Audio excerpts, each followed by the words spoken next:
Fast Forward Productions. The women are speaking. When you start to garden, especially when you're growing your own vegetables, at first you fail. Then you start to have these little successes that it's enough to kind of keep you coming back for more. And then you start to recognize the taste difference in these things and how they make your body feel. And then it just kind of slowly builds on itself. And so if a little bit is fun, maybe I should add a little bit more until you get to a point where you're like, wow, I've got like a thing going here.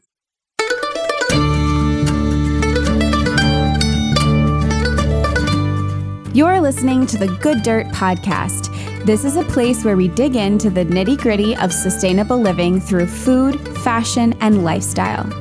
And we're your hosts, Mary and Emma Kingsley, the mother and daughter founder team of Lady Farmer. We're sowing seeds of slow living through our community platform, events, and online marketplace. We started this podcast as a means to share the wealth of information and quality conversations that we're having in our world as we dream up and deliver ways for each of us to live into the new paradigm, one that is regenerative, balanced, and whole. We want to put the microphone in front of the voices that need to be heard the most right now, the farmers, the dreamers, the designers, and the doers. So come cultivate a better world with us. We're so glad you're here. Now, let's dig in.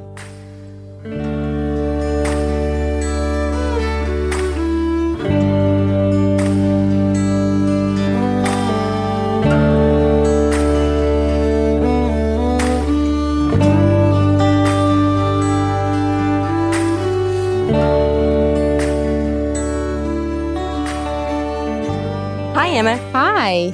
Good morning. How's your week been? It's been a little bit topsy-turvy because there was this horrible storm last weekend that came through and it didn't seem to last very long, but it really left its mark, especially on this corner of DC that I live in. There were these huge, really old trees taken down all over our neighborhood, and many of the streets, including mine and the surrounding streets, were completely closed to any traffic in some of the big thoroughfares. And so it was pretty hard to get in and out. And we, of course, lost power for multiple days, which is pretty impressive seeing as just the general concentration of population that lives here and how much pressure there is on the power company to get stuff up. Usually it's very quick, but it was several days, and then internet was out for almost a full week. So it was pretty eventful and really kind of discombobulating. And while we got power on relatively soon, I think it was a full 3 or 3.5 days without power. So the biggest thing there was really just getting stuff out of the refrigerator, which we were able to save and bring it to your house. Thank you. Then when the power came back on, so luckily we had AC, but the internet wasn't on. That was interesting. It was interesting. Felt like there wasn't much to do. Which was an interesting exercise. Yeah. Now you know what it was like here for so long, struggling with the internet, which is kind of a funny thing because we talk about slow living and sustainable living all the time. And the internet seems like such a thing that is an obstacle to slow living, but it helps us immensely because here we can do this recording remotely when things are working. So it's kind of a conundrum, but that line of storms that went through Washington a week ago, as you know, had come through here the day before. And we had the same thing, several trees knocked down, and we didn't even realize the extent of the damage for a while. And it's only after I've been going out on my walk around in the surrounding fields and woods and stuff that I realized how many really, really big trees came down. And yeah, so it's sort of been revealing itself over the past week. So yeah, it's been quite a week for both of us. It's also just kind of depressing and concerning when you think about how many dramatic weather events there are all the time now. I know. When we bought this place over 10 years ago now, there had been a very dramatic weather event that knocked the power out for the surrounding area for a couple of weeks. So that fall when we moved in, everybody around us was getting generators, or like big generators, like whole house generators. We bought one too when we moved in. So when the power goes out, we're okay. But for you, when it goes out for 3-4 days, you really feel it. Well, yeah, in the middle of summer, you feel it. Yeah, I know. For me, something that was interesting was for when the power was out, well, the food was one thing because you can't really use the refrigerator, which is really hard. And then the second thing is not being able to charge your phone, which shows you how much we're dependent on that. That was really alarming. All the devices. And the other thing I was going to say was, the storm that you're referring to over 10 years ago, while it was bigger than this and was probably one of the biggest in recent history, is referred to all the time. The derecho of 2012, it was really alarming. But this was similar. This was not as big as that, but the fact that they're happening more often is scary. Yeah, that was called the derecho. I'd never heard that term before. Not sure I've heard of one since, but as you say, it's sort of legendary around here now. Yeah. People go, you remember the derecho? So with that, today we're talking about ways that you can prepare yourself for if there's crazy bad storms or the power is out. Not directly. This isn't necessarily a disaster prep episode. No. But the idea of having your own homestead and being slightly more self-sufficient and having access to food that's outside and in your yard and not dependent on a refrigerator is a big part of that. So before we get into it, I just wanted to give a shout out to our wonderful listeners. Thank you so much for tuning in every week and for listening to our new podcast, Slow Living Through the Seasons, that you are doing, Mom. So that's a solo podcast with Mary. That's a monthly podcast, 1 episode a month. And it'll come out at the beginning of the month and it'll be sort of your overview for the rest of the month for planting by the moon and traditional celebrations for the month and recipes and just how to slow down for that month. And we really depend on listeners to this podcast to help us grow and to help us not only grow, but just to continue doing the show. So we really need listeners and support, and we really appreciate it. And what's exciting is that the podcast is growing. And I think that's because you guys are sharing with your friends and you're sharing with one another and you're taking screenshots and putting them on your Instagram stories, which we see, and we're so grateful. So whether it's this episode or an episode that has inspired you in the past, please don't hesitate to share it with someone who you think might enjoy it, because that really is the best way for us to grow and to spread the good dirt. So thank you so much. Yes. And it really does work. I was just noticing that our downloads have tripled from a year ago. So that's just super exciting. Like that there is very measurable growth. So thank you. Keep it up. Keep listening and keep talking about us and sharing. So should we get into today's episode, Emma? Yeah. So today we are talking to Leah Webb.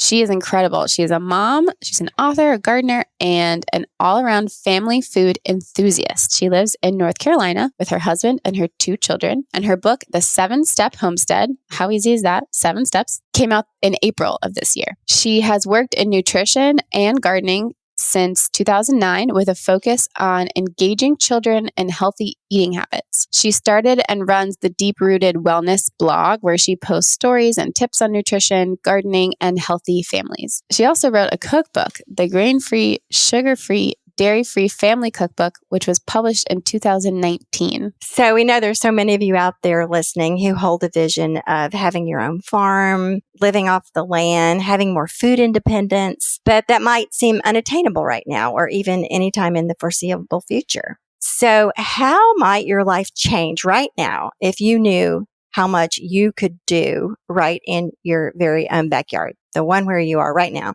Stick around and find out in our conversation with Leah Webb today, author of The 7 Step Homestead, a guide for creating the backyard microfarm of your dreams.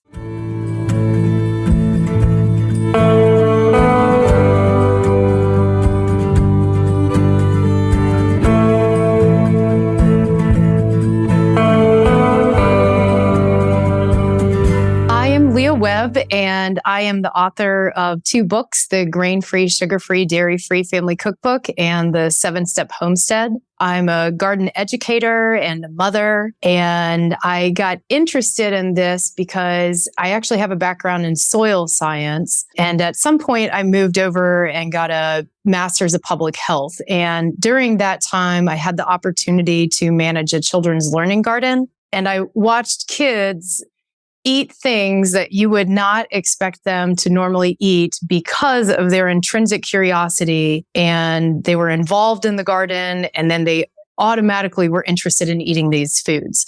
And so doing 3 years of a master's in public health, my takeaway message was that nutritional status affects every single aspect of disease, from its development to the outcomes. And then watching these children become involved in the vegetable garden and seeing how when you got people outside and you got them interested and and involved in growing their own food, that it automatically improved their health. And then I became a mother myself. And if you can imagine, I had spent the last 10 years really working on my own health, being mindful about the things I ate, supporting my body through pregnancy. And then my first child was born with severe food allergies and asthma. And my second daughter was born, or my second child, a daughter, she was born with cystic fibrosis, which is a genetic disease that impacts the lungs and pancreas. So if you can imagine, here I was, this individual who had spent a lot of time focusing on their health. And here I had 2 medically compromised children that needed care. I really turned to food as just one piece of their integrative care. And I like to point out that I don't just use food. There are many things that have really helped support my children's health, especially my daughter. When you're talking about a genetic disease, she can eat all the kale in the world and it's not going to correct those faulty proteins. And so I am very middle of the road with my approach to their care management. But these healthy foods have been such an important piece in their healing and supporting their health. And then having this amazing garden where they can see these foods being grown, and I'm giving them some of the freshest things that are available that I feel like are really supporting their health in the way that I want it to, has also really helped improve their health as well. And so I approach what I do, I educate people about health and wellness and cooking, real food skills, gardening. I approach it from a standpoint of that these things are fun and engaging and they're good for the environment, but they're also really good for your health in so many ways, and that you're getting outdoors and you're having the chance to bend and move your body in ways that you might not normally get to. And then you're also consuming all these really nutrient-rich foods. And so I really have this very holistic approach to educating people about gardening and health and how all of these things really play into a healthy body and mind. That's so cool. And how old are your kids now? My son is 10 and my daughter is 7. And one of the questions I often get asked how they're doing now. And my kids are really healthy. So my son started out with a list of about 7 to 10. I can't quite remember how long that list was. He had about 7 to 10 diagnosed allergens that he would go into anaphylaxis, whether it be minor or severe. He's now down to just 2. And those are relatively severe. He's anaphylactic to wheat and barley. That's a pretty big challenge for us because wheat is the food that everybody is eating. So we don't eat out a lot, almost never. We have very select restaurants that we eat at. And so I cook a lot, and having to cook so much and having kids that do really need this nutritional support, cooking takes a lot of time. And so that's actually what my cookbook is about, is really streamlining this process of meal preparation so that you are able to feed you and your family all of these healthy foods, but you're not letting it just completely consume your life. Wow. And can you remind us what the name of the cookbook is for anyone interested? It's the grain-free, sugar-free, dairy-free family cookbook. That's the diet that we followed pretty strictly for about 4 years. We don't adhere to that anymore. We did that when my kids were pretty young, and anyone who's a parent knows that as your kids get older, they have far more preferences about the foods that they do and don't want to eat. And when they were young, that felt like the diet that was most supportive in our particular situation. And I do believe that following it so strictly for that period was extremely beneficial. But then it reached a point where my son already had foods that he absolutely has to avoid without exception. And then to further restrict his diet actually causes some other problems. And so we don't follow it as strictly anymore. So basically, the diet that we adhere to now is that we just kind of eat the foods that are available. We eat the foods that are at friends' houses or at parties. And I just try to make sure that, especially for dinners, that I'm always serving something that has vegetables in it. And that's just kind of the expectation, is that we have home cooked meals. You're such a voice of encouragement, I think, for so many families out there that are facing this. You hear about this. It's fairly common for a child to have such severe allergies that it really limits activities or limits what the family does. And you've done such a courageous job of pulling it all together and making it work for you guys. I know it's a challenge, but gosh, I just want to say thank you on behalf of all the people out there that can hear this and say, well, she's doing it. It sounds very encouraging. Well, and to that point, I would say to anybody who is hearing this, who is going through these challenges, that it does get easier, especially when my son was so young. If you can imagine having a 2-year-old running around at a potluck and knowing that he can't grab food off of the table. And, there are all of these things that are just so high consequence and feel so difficult to manage. My daughter, we had to learn an entire set of treatments and therapies, and we had to do that at a very young age. And, that was hard for the parents. It was hard for her too. These are things that she didn't want to do. But now that my kids are 7 and 10, this is the life that they've grown up with. And the truth of the matter is that as they get older and older, this burden becomes more and more theirs. And they have learned to take ownership of it. And it is a very slow transition. It doesn't happen overnight. But I do feel like the place that we're at with my kids right now is just, it's so different than it used to be because they are older and they can take some of that responsibility off of me. And it just feels like a much more peaceful situation than, say, when they were very young. So something that I'm thinking about is with everything that you've been through and your kids, they're much older now, but they're not that much older. You also are releasing today a book about starting a microfarm. So it just seems like you have done so much and figured out so much, and it's pretty amazing. So can you tell us a little bit about how the microfarm idea and homesteading idea came along and sort of how that fit into this food journey and health journey that's pretty intense? I think the gardening piece is me, even me before I was a mother. And so that's a really natural progression for me. My mother gardened, her mother gardened. I'm very fortunate in that. There are a lot of people who have their parents, their grandparents, they didn't garden. And so oftentimes when people are thinking about real food skills, they think of them as being basic skills that we all should have, which is true if you were born 200 years ago.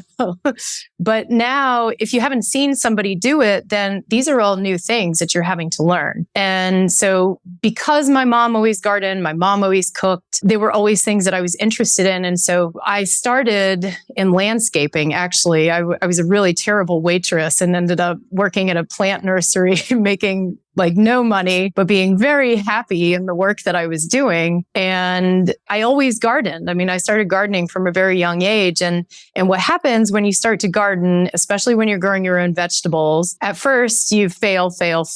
And then you start to have these little successes that it's enough to kind of keep you coming back for more. And then you start to recognize the taste difference in these things and how they make your body feel and how enjoyable it can be to be outdoors, right? Because it's not just about the food. It's about being outdoors and having a hobby and a valuable pastime. It's all of those things. And then it just kind of slowly builds on itself. And so I'm not necessarily sure this was even like, I should build a farm one day. It was more so just, I really love doing this thing. And, if a little bit is fun, maybe I should add a little bit more. And until you get to a point where you're like, wow, I've got like a thing going here.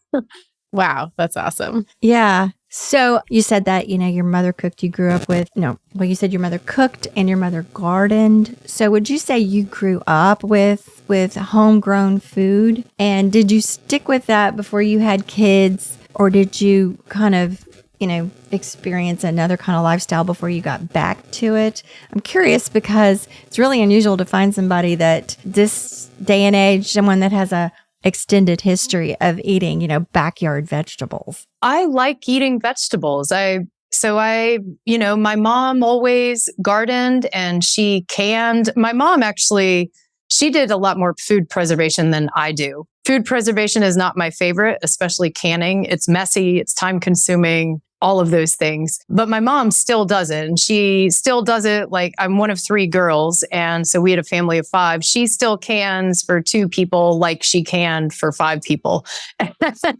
And then I guess when I left home, I did always have a really small garden and it wasn't that successful. I mean, I think that's the key to remember here too, is often people think that when you jump into this, that you can just expect all of this bounty and success. And it wasn't like that. So even though I had helped her, I knew what to do.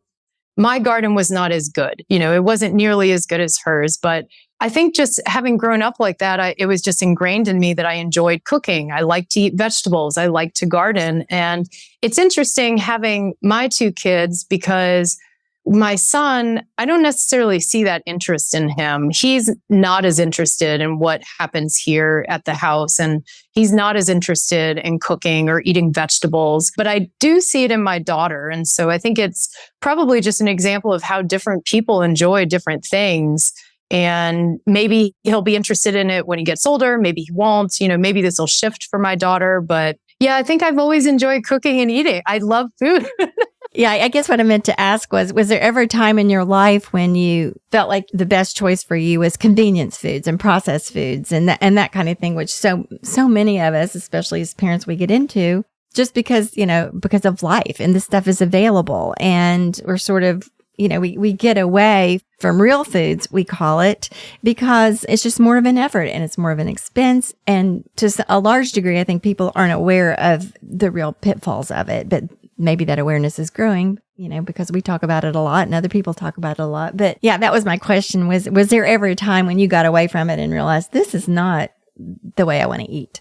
I would actually say that it was fairly recent. When the pandemic started, I had just signed this book contract. So I'm starting to write a second book. I still have all of my responsibilities at the home. My kids came home from school and my daughter was going into kindergarten. And I felt, what in the world is she going to learn online for kindergarten? And so I tried to genuinely homeschool my kids. And it was impossible to be working full time, homeschooling, and then also trying to maintain a huge garden, trying to cook foods from scratch. It was way too lofty of an expectation for myself. I found that I was restructuring my priorities.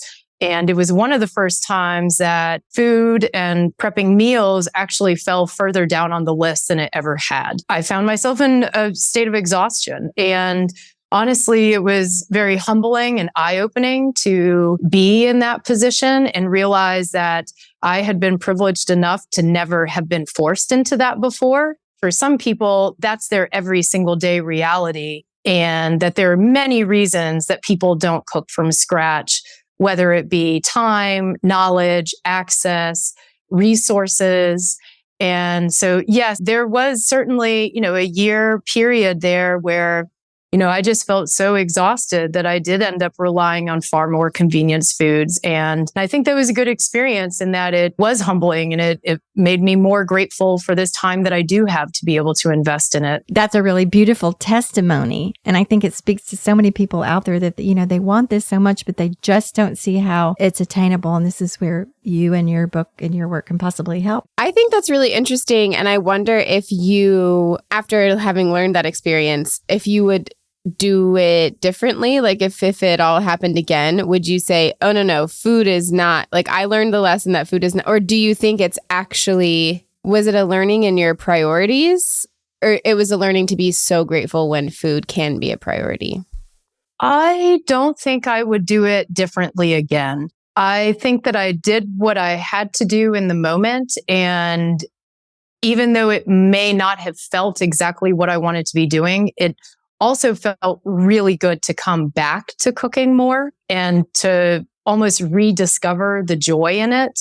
Because during that period, it felt like such a responsibility and such a burden that I think in that moment, it needed to get pushed to the wayside. It needed to be ignored. I needed to do what I needed to do and get through that. And it's kind of revived this passion in me to think, oh, I am really fortunate for these things. And I do really love this. And I love the way it makes my body feel. And I love that I'm feeding my kids these foods too. That's so interesting. I just had this thought while you were talking of like, what if we all collectively decided that food was more important than work and even school? Like, what if food was just the number one?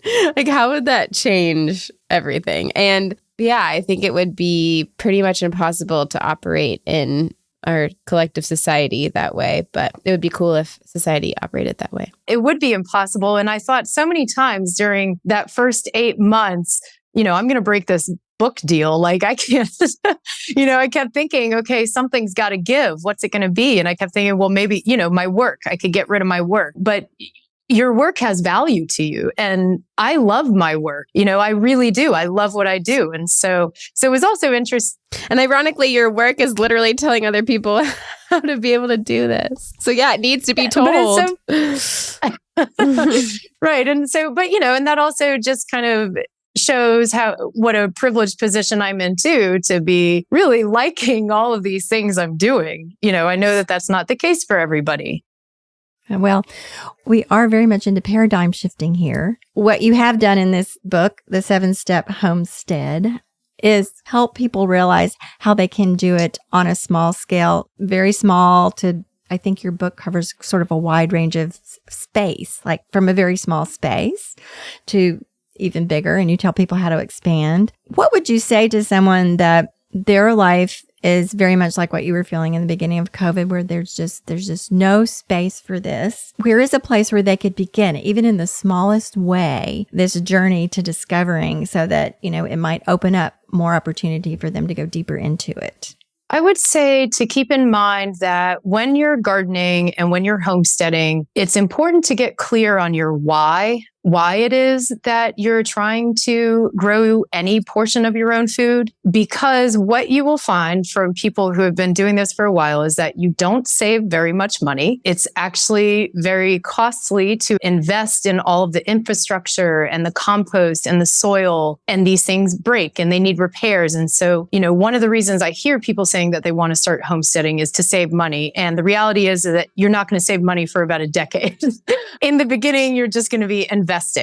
So then if you're not saving money, then what is your why? So your why would be you want, to grow some portion of your food. You want to be outdoors more. You want your kids to know that lettuce grows above ground and potatoes grow below ground. These are the reasons that we end up growing food. So when you start to really focus on what your why is, what you will find is that a really, really tiny effort will actually get you there. So let's say you don't have a lot of space, you don't have a lot of time. Start with some 10-gallon grow bags or a 10-gallon pot, something that's enough soil to where it's not going to be drying out all the time, but small enough to where it's not going to be unmanageable. And start with something where you're going to experience success, where you're actually going to achieve those check marks, those things that you're hoping to get out of gardening. Because if you do have success, and then all of a sudden, this little tiny effort just becomes second nature, isn't incorporated into your life, then all of a sudden you find yourself in a place where you're like, oh, well, this is manageable. Maybe I could expand a little bit more. I find all the time that people bite off more than they can chew. That was the whole basis for this book, was to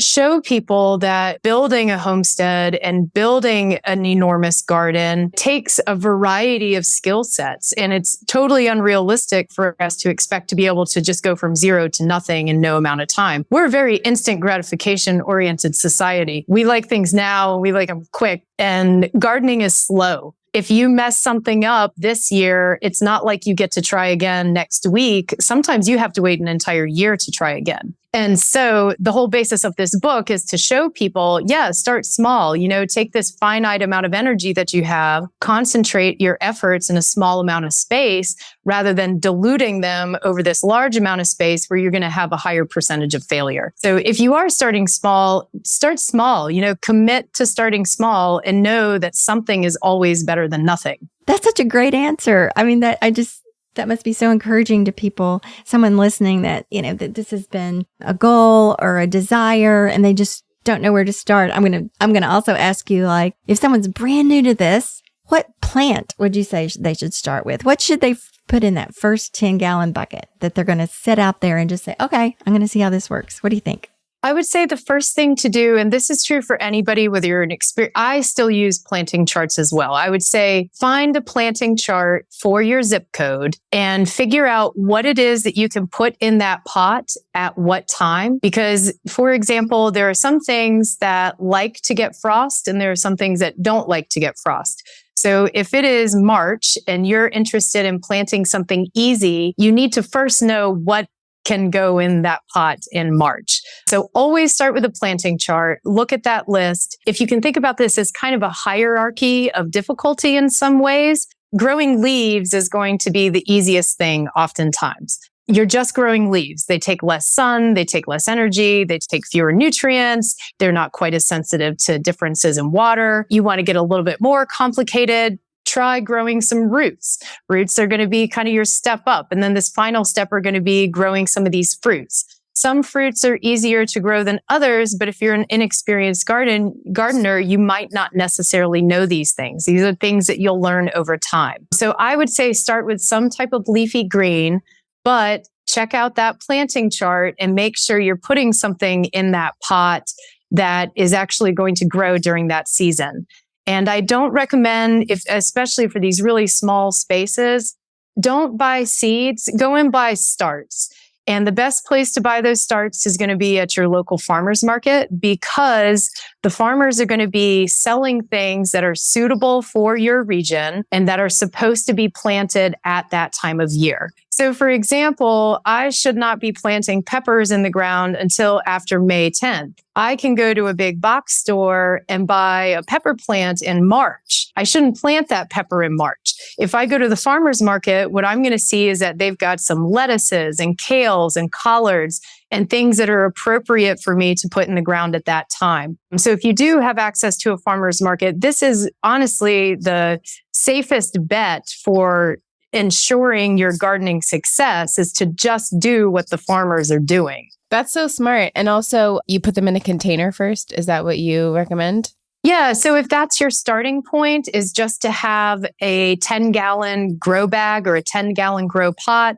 I also think that starting with 2 small raised beds, 2 4x8s, that's what my book recommends for stage 1. 2 small beds are actually pretty manageable if you have the space, time, knowledge, and money to actually put into it. If you don't, just start with that grow bag, go and pick out the plants that the farmers have and get a high quality soil. Make sure you're actually adding quite a bit of compost to it as well. That's one of the places I see people make mistakes, is that they think they can just use soil. And what you have to remember is that the majority of plants that we're growing are short-lived annuals. And so they want to get this really big boost of nutrition as quickly as they can. So I pretty much just overload everything with compost. And that's another trick that I use to make sure that things are working out the way I want them to. It reminds me of using bread flour for my bread instead of regular flour. It's crazy. It makes such a difference. I have a question for you specifically. I have a tiny little front yard area. I live in the city. It's pretty shady. There's like one little section that gets good sun. But after doing this podcast, honestly, and talking to all these awesome people, I'm getting more and more convinced to just put in some, this would be like so crazy in my neighborhood, but to put in some raised beds with like veggies in the front. But it's not super sunny. Is that going to be a problem? So to grow leafy greens, you need about 6 hours of sun per day. And surprisingly enough, I actually have a really terrible growing location, despite what I have going on here. I'm in a valley, kind of here in Southern Appalachia, we call it a holler. Yeah. So I'm down in a little holler right along a creek, and it's wet. It's so wet. We have dew that settles every night. So even in the summer, the maximum amount of light that I'm getting is really only about 8.5 hours. And that is pretty much your minimum at which you can grow your fruits. So again, this hierarchy, you've got leaves are the simplest thing. They need the least amount of energy. Roots take a little bit more energy. Once you get into the fruits, you need even more energy. And so the fruits are going to be the ones that require the most sun. But even with 8.5 hours, I am able to grow all of those things. And so one of the ways that I make up for my shortcoming in sun is that I really make sure I'm beefing up those soils with lots of compost. So I would say yes. And the other interesting thing about your situation, I hear you saying that, okay, this might even be a little bit weird for my neighbors to see that I'm having this vegetable garden out front. And I would add that I'm growing in a neighborhood where no one else is doing what I am doing here. I always wondered, what are my neighbors going to think? I mean, here I am on 3/4 of an acre. I've got a 350 square foot greenhouse, chickens. I used to have ducks. I mean, it's like this little tiny farm right outside of town. And my neighbors are so interested by what I'm doing. And I will say that I've met some of my neighbors that way. They ask me different questions. I've seen other neighbors who have started gardens as a result. Trendsetter. Totally. Could be you. Yeah. That's so cool. I think it's a great idea. It's a great idea, Emma. Well, I feel encouraged. Thank you for encouraging me yet again, Leah. You're such an encourager. Yes. And also all this great practical advice. This is just so fantastic. Thanks. I'm curious, do you make your own compost? Do you compost your own food? And how do you do that? We talk a lot about compost on here. I'm going to keep talking about it. Yeah, and compost is so important in a vegetable garden. And one of the reasons is, as I already said, these quick-lived annuals, they really like to get beefed up on nutrients. So when you're talking about growing perennials, these are plants that come back year after year that you don't have to replant. They don't need as much compost. They hold that energy every year and then they can recycle it. But the majority of the things that we eat and the things that are in the grocery store, those are going to be your annual plants. And so you're harvesting those foods, you're eating them, and very, very few people is that waste stream going back into the system, right? This is not a closed loop system. This is an open system, which means all of those nutrients after you eat them are being lost. And so compost, even when you build your beds in a way that is going to be building healthy soil for years to come, you still have to replenish those nutrients. So when you're talking about a small garden, and really this is true for any garden, I aim to add about 1/2 inch to 2 inches of compost on top of my soil every single year. Now that depends on the quality of the soil that is there, how that bed performed last year, what it is that I had growing there, right? These are things that you don't need to worry about until you're more advanced. This is not beginner considerations. But what I'm trying to say is that compost is a constant need. And so when I compost just my kitchen scraps, the volume is actually not very significant. It's not really enough. I have somewhere around 2,500 square feet of growing space, and I cannot generate that amount of compost with kitchen scraps alone. So what I actually do is I use a deep litter system with my chickens. Oftentimes you hear people talk about deep litter systems in just the coop.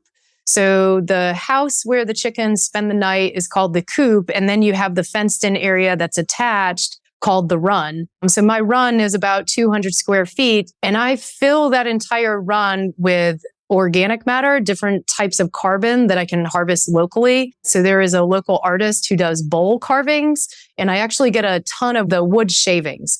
So I'll fill their entire run with wood shavings, which is a really great source of carbon. And then the chickens are going to be defecating all over this stuff, scratching it, turning it into compost. And chicken waste is extremely high in nitrogen. So then I have that really nice carbon nitrogen ratio that you're trying to get when you're generating compost.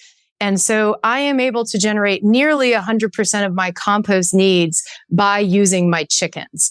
I would not be able to do that by composting my kitchen scraps alone. And so I do have a number of different compost piles where I pile things up, but the majority of my garden scraps and kitchen scraps just go right into the chicken run. And then the chickens actually do the composting for me. Oh, so the chickens eat your kitchen scraps and then they make the compost. Yeah, that makes perfect sense. Yeah. And if you've ever owned chickens, you know that they're like garbage disposals. And they will literally eat anything. Yeah. So you get in there and do you like scrape up? I'm just picturing like my parents, they clean out their run. It's mostly hay that they put down, right, Mom? I think my dad usually just takes that and puts it on the compost pile with the rest of the like horse manure and stuff. Yeah. So is what you do with the wood shavings and all that, you just kind of scoop it out of the chicken run and then it's ready, or does it need to do anything else? I wait till it looks like compost. So depending on how much you add, I can't give you an exact amount of time that it takes, but in general, it takes anywhere from 3 to 4 months, depending on the amount of rainfall you get. So for example, where I live, we're actually a temperate rainforest and we have so much rain here. So I have used hay in the past, but it's too soppy wet. I really have to use something that's wood to be able to absorb some of that moisture. But the chickens will turn it into compost over about 4 months. And I know that I've let it go too far if it starts to stink. If it starts to stink, that means that nitrogen is off-gassing and there's not adequate carbon to be able to absorb it. And if I remove it too early, then I actually have to let it sit for even longer to allow it to finish decomposing. So there is kind of this sweet spot and it's hard to hit it. I usually undershoot almost every time, but it doesn't really matter. I don't get too nitpicky about stuff like this. But yes, I basically just go in there, I shovel it into a wheelbarrow. It's usually about 5, 6, sometimes as many as 8 loads. And then I pile that up for 6 months. Chicken waste is full of parasites, bacteria, all sorts of things that you don't want to apply to your garden immediately, especially if you're growing things like leafy greens that are really close to the ground, right in contact with that manure. I want that stuff to age. Now, I have used it in instances where, I'll take it right out of the run and put it on a bed where I'm going to grow corn, because corn is one of those things that has really high nitrogen needs, and it'll burn off all of that nitrogen pretty quickly. And the corn is never really in contact with the soil. But yeah, that is a good point. You do want to let that age a little bit longer, because chickens are just kind of gross. Yeah.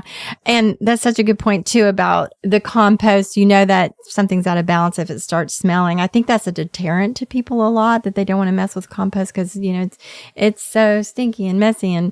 But as you have just explained, when you get the combination right, it's really not. It adds a pleasant smell, and it's kind of fun to experience that, turning your waste into something so useful. You and your book are just chock full of all this great practical advice. And I'm curious about, what is your idea of homesteading? How would you talk about homesteading as a term? It's such a lively topic these days. And I think it kind of runs the gamut of What does that mean? Yeah, would love to hear about what that term means to you. And in your experience, what's the real difference between homesteading and just gardening? I think that's a funny question, because that actually came up so much in titling my book, because my publisher thinks that I have a homestead, and I've always just thought that I have a really big garden.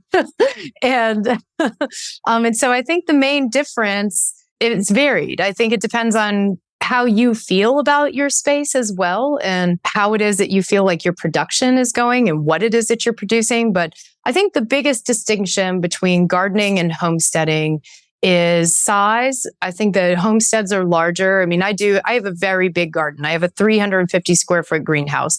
I am producing substantial amounts of food and plants. Mind you, I am not producing 100% of what we consume. I'm still purchasing things at the grocery store, just like everybody else. The other thing that I feel is distinct about a homestead is the diversity of things that are being produced. So in a garden, oftentimes I think it's kind of just vegetables and flowers. But here at my garden or my homestead, I'm producing legumes, eggs, storage crops like sweet potatoes, winter squash, flowers. I produce a huge diversity of things. And so I think that that's the biggest distinction with homesteading. But I also think it's important to note that very few homesteaders are relying 100% on their own production. For example, I cannot produce certain things like citrus fruits. That is not something that is grown in Southern Appalachia. That is something that I get in my car and I drive to the grocery store to be able to purchase those things that were shipped here from Florida. And so homesteading, we kind of put it on this pedestal of self-sufficiency, yet I think it's important to note that very, very few of us are actually self-sufficient, that we are still relying heavily on these outside inputs, especially and this is where if you have large amounts of acreage, which I don't have, I have 3/4 of an acre. If you have large amounts of acreage, you're more likely to be more self-sufficient, just because you'll be able to produce cattle and pigs and some of your own meats. And with that comes being able to produce some of your own fats and proteins. I produce very, very few fats and proteins here on my homestead. Eggs and beans are pretty much the two things, and there are some proteins in some of these other foods, but not enough to sustain my family. Yeah, that is such an interesting point, that homestead, I think, implies self-sufficiency. And historically speaking, anyway, because the legacy of our American expansion was for, families to go way out somewhere and establish a homestead upon which they lived. They had all their needs met there. So I think the modern homestead has a lot more to do with creating alternatives to the industrial food system, but also engaging in community that helps support your own upkeep, wherever you are, because we don't, few of us live in total isolation anymore like that, with just, hundreds of acres surrounding us and really having to go a really far way to get basic needs. That's kind of not the scenario. So I think the modern homestead is you do what you can with the space that you have, but there's no, it's not like a contest to say, look, I'm never going to go to the grocery store. I want to grow my own food. That's really not that practical these days. It's not practical. And I also think that we live in the society that we live in, and most of us want to still participate in that because we do like community and we like to be around people, and growing 100% of your food could potentially be extremely isolating. I'm not interested in that. I have a big garden, but we also belong to a full diet CSA. We get our meat, vegetables, grains, beans, dairy, milk. We get raw milk there. Shout out to Moo2 Orchards. And they go to the grocery store. So it's all we of do. it. It sounds like, gosh, what would you ever go to the grocery store? Well, cat food and, and so, gosh, what do I do with my garden? I like to grow lots of herbs, perennials, flowers. So I like to entertain pollinators. I like to just, develop a local ecosystem where I can. And the way I'm approaching it, it would be really, really hard for us to grow much of our own food. We can some, we've got some berries and things out there. We have our chickens, we have eggs, but we rely on a local farmer for our food. And that feels good to us. Like we're supporting a farmer. That's what they do. They provide families with, full diet. And me, I'm like, my goals are sort of different. So it works for us for now. There might come a time where we realize, wow, we just really need to, to grow more of our food and reduce our carbon footprint and driving down there to get it every week. But if it's working for now. But is our little place a homestead? In a way, it has aspects of a homestead, but no, we're not self-supporting. And we very much engage in an alternate to the industrial food system through our community. Emma goes to a farmer's market this down the street. And I haven't been going to the farmer's market as much. And I really haven't gone because it is so expensive. Everything's just so expensive right now. So what I'm actually doing is I'm shopping around for another CSA because even the grocery store, even shopping organic at the grocery store I try to find the veggie suppliers that are closest geographically. That's kind of where I am. Yeah, I just want to be totally open and honest about that. I'm trying to figure that out. It's hard. It's tricky. So now I'll be growing some veggies in my front yard because Leah has encouraged me. Well, and I think that that's such a valid point that's so important for us to remember when we're talking about these alternative food systems is that it's such a complicated mess in that you have the consumer on one side who needs affordability, yet you have the small local farm on the other side who really is not making a huge profit off of this stuff. To be in a position where you are supporting local agriculture is a real privilege. It's not accessible to everyone. And so even though yet at the same time, it is so important for those of us who are able to support that community that we do it because those small farmers are such an important part of our society and they offer such a valuable service to us. But I do think that there is so much privilege in our food system at every single level that I just think is something that is important to keep in mind because even me owning 3/4 of an acre, not everybody can do this because not everybody can even buy land. Where I live since the pandemic, some of these houses have tripled in value. And if I had tried to move here now, I would be priced out. I would not be able to buy property here, which means I would not be able to build what I have built. We don't have a solution. It's just, I think it's important to remember that this is where the empathy and forgiveness and understanding really come in, is to not point our finger at everybody saying, oh, well, you should be doing this or you should be doing that. Or if everybody was doing this, then it would be better because it's just not everybody's reality. Yeah. But the truth is that not everybody is just like what you said, same reality, but even we all live in different, I'm thinking of Richard Scarry's busy world. Everyone's in different spheres. And so we literally can't all do the same thing. It's very nuanced according to your situation, according to a person's specific situation.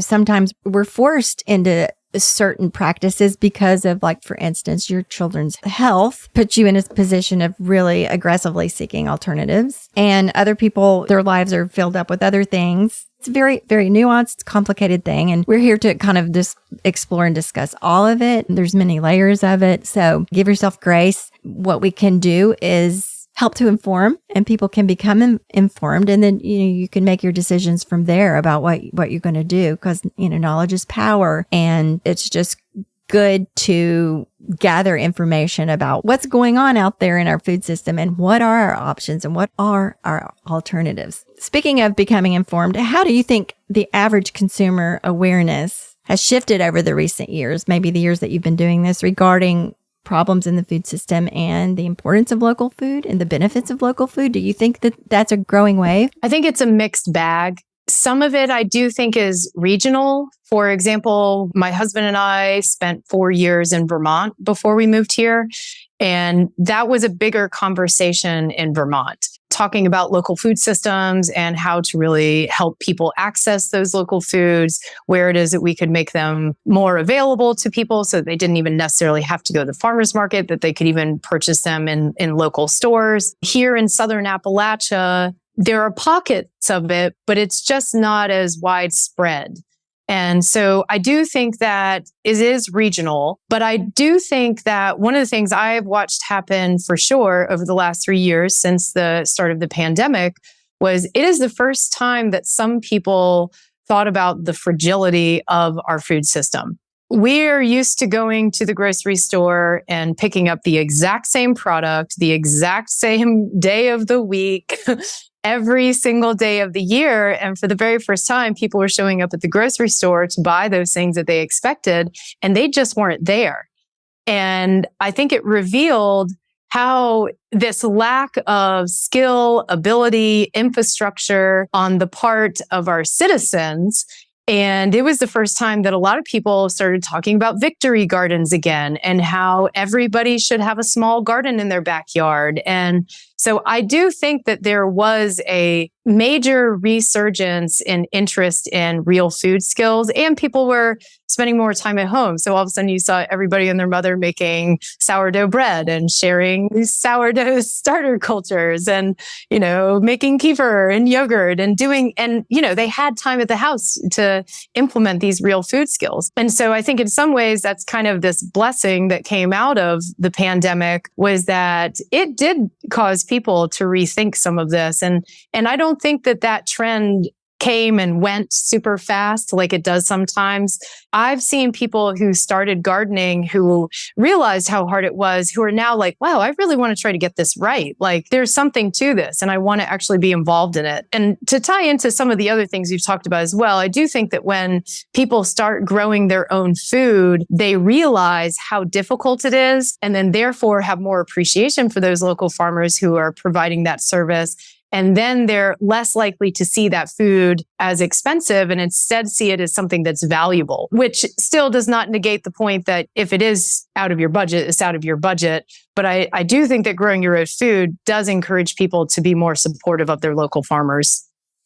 Can you speak to how you approach regenerative growing practices in your garden and homestead? Yeah. So one of the main things that I do that I think really supports regenerative farming. And so when you're talking about regenerative farming, just to explain to people who may not necessarily understand even what that term means, for many, many years, we talked about sustainable agriculture and how we could sustain the health of our soils. And now the conversation has shifted, saying that we have actually degraded our soils to a point where they need to be regenerated. We need to repair them. And so many of the practices that I focus on are not just sustaining the health of my soil, but really working to build it up over time. And so my number one focus is always on adding organic matter, organic matter, organic matter, organic matter. And so, for example, when I start my beds, I'm using 2 different techniques, and there's a lot of overlap between them. And so I don't think that difference is necessarily all that relevant as long as you're just using organic matter. But I essentially build up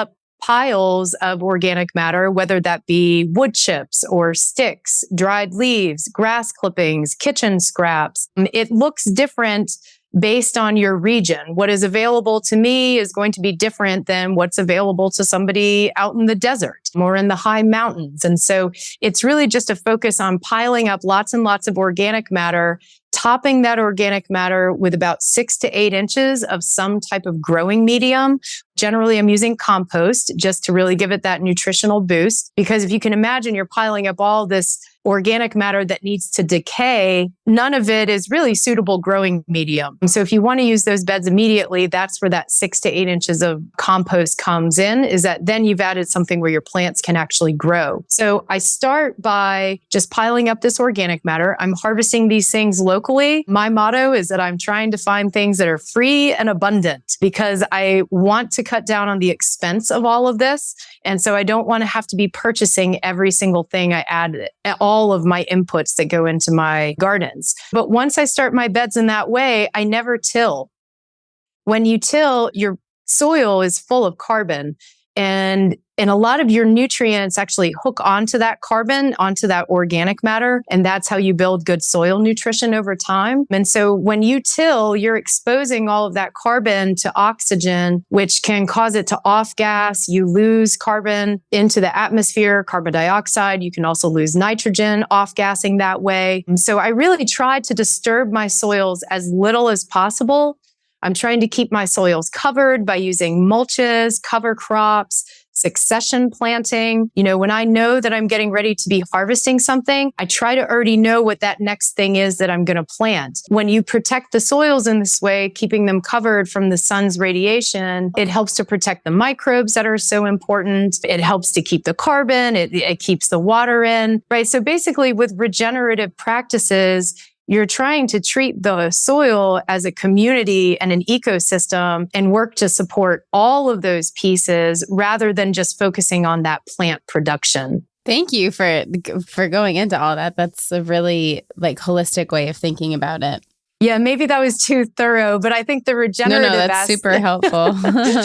And to your point, there's the word sustainable and there's the word regenerative, sustainable meaning, to keep things going the way they are. But we're in a position where we have to build up. We have to repair, as you said. And it's a very important distinction. So, yes. It is an important distinction. And I also think there are a lot of choices that I make here that are not sustainable, which is why I try to make as many good choices as I possibly can and then let some of these other things go. For example, I am growing in a greenhouse. I'm growing in a giant plastic house. And these are things that I'm always thinking about, and trying to outweigh these choices. I balance these choices and decide, are the inputs going to be worth the output? Yeah. I always feel that way when, every spring, I pick up bedding plants and I pick up this and I pick up that and I do all this gardening and somehow I'm left with a giant mound of plastic. I'm like, what? I'm trying to do something regenerative, grow things. And there's all this plastic. But that's a whole nother conversation. Yeah, it really is. So sort of circling back to the beginning of the conversation, you do so much and you get so much done and you are supporting the health of your 2 young kids who need a lot of support there. So we are wondering what slow living means to you and how you experience slow living in your everyday, if you do. I will say that spring is not very slow for me. I will say I do feel fortunate in that I'm a pretty energetic person. I know that this is not for everyone and gardening does take a certain level of energy, but for slow living, I feel like gardening is part of the slowness because for me, it's very meditative. You're outdoors, you're observing processes that happen slowly. It forces me to slow down. I'm a fast-paced person. I tend to do things quickly. In the garden, I can't force it to go any faster than it's going to go. And there are so many things in the garden that are out of my control. I'm a facilitator out there, yet I can't control the weather. There's so many things that I can't control. And so for me, gardening almost forces me to surrender into a slowness that I don't often get in other parts of my life. So I think some of the slowness for me is inherent in being in the garden, and the slowness that comes from preparing real meals. And as you practice, it does get quicker, but it's still a time commitment that I set aside every day where there's not a lot of bustle. There's not a lot of stuff. It's that, the meal is the thing that I'm focusing on. The garden is the thing that I'm focusing on. And then for me, the slowness is also about the community that I generate through gardens. I do garden installations for people. I manage the garden at my children's school. That's 450 kids that plant this garden a few times a year. And that feels slow to me too, to actually connect with the people in my community, because so much of work ends up being online. So I will admit I'm not super slow, but That's great. That can be part of slow living too. Absolutely. I think I know how you're going to answer this question, but I'm going to ask it anyway, because we ask all of our guests, what does the good dirt mean to you? yeah, and I think this is definitely I could give you a very long answer, but I'll try to sum it up. And to me, it just feels like this basis for community, for health, for plants, for gardening. I think it's such a good example of so many of these tiny little processes and organisms that go unseen and underappreciated that are really behind the scenes, like the powerhouses making everything work. And so when I think about the good dirt, I think about nutrition and vibrancy and really building that community up and fostering a good community, and then letting that community kind of spread out into other areas that can almost be this ripple effect. So to me, it really is about the interconnectedness and the humility that comes from gardening, and realizing that, we are pretty insignificant in the grand scheme of things, but it's the interconnectedness and the cumulative impact of us as communities that's really where the significance is. Super cool. You said something there that no one's ever said before. I love the way this question always brings out some new idea, but the idea that even those tiny microorganisms are also metaphorical. Never thought about that before. Like all the little things working underneath to produce the foundation that we so often talk about as the good dirt representing. So thank you for another new insight on the good dirt. I appreciate it. Very welcome. Thanks for having such a good conversation today. Leah, before we wrap up, what is it that you want the audience to most understand about the work that you do, or about your book that's coming out today at the time of this recording? Yeah, woo! It finally is here. I think the most important thing for me is that I want gardening to feel approachable, no matter what scale or effort level that you're operating at. I think that so many of us operate in this all or nothing mindset, and it's just not practical. There are many things that go into having a balanced, healthy, fulfilling life. And if you pour so much energy into gardening because you think it's what you should be doing or want to be doing, then you might start to miss out on some of these other joys that could also be experienced as well. And so I want gardening to feel accessible, approachable, that it doesn't have to be a huge effort. It can be that tiny patio garden. It can be a 4x4 bed, or it can be a full-blown homestead. It doesn't really matter. I think it's a matter of finding the place where you feel the most joy and are getting the most benefit out of your efforts. Thank you. And thank you for this wonderful book, The 7 Step Homestead, a guide for creating the backyard microfarm of your dreams. And I know a lot of our audience has these dreams and just kind of don't know how to go about it. So, and there you have it. So what a great resource that is being published today. Where can people find you and read more about what you're doing? I am Leah M. Webb, pretty much all over the place. So you can find me leahmwebb.com, and then that same name at Instagram and on Facebook. Awesome. Okay. Thanks so much for your time today. We really enjoyed the conversation, and I've gotten a lot of great information out of it. And on this beautiful spring day, hope to go outside and play around in my own garden. Yeah, I know. I'm getting ready to go out and water when we're done. So, Oh, Yeah. So, okay. Thank you. Bye-bye. We'll be in touch. bye. all right, bye.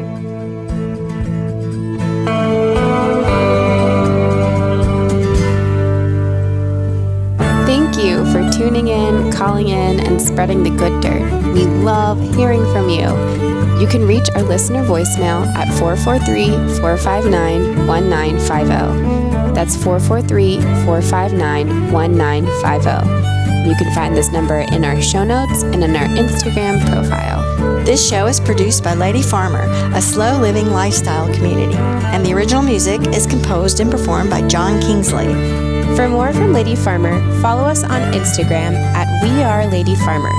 That's We Are Lady Farmer. Or join us online at www.ladyfarmer.com. We'll see you next time on The Good Dirt. Goodbye.